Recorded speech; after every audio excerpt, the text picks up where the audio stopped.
In this video, I want to talk about how we can expand a boundary on a contour that we've called a pocket.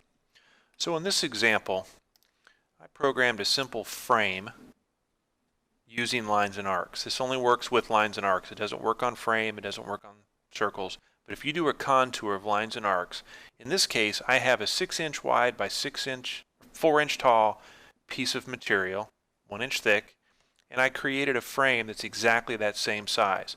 So you can see that it didn't clean up in the corners.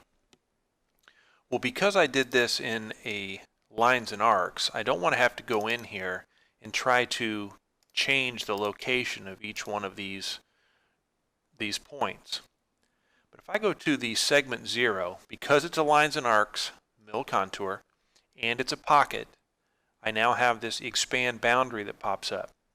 If I pull this down to yes, it's going to give me another field. Let's say I do it 250 thousandths, so we'll make it a 1/4 inch bigger all the way around. It just added a 1/4 inch to all 4 sides of the frame.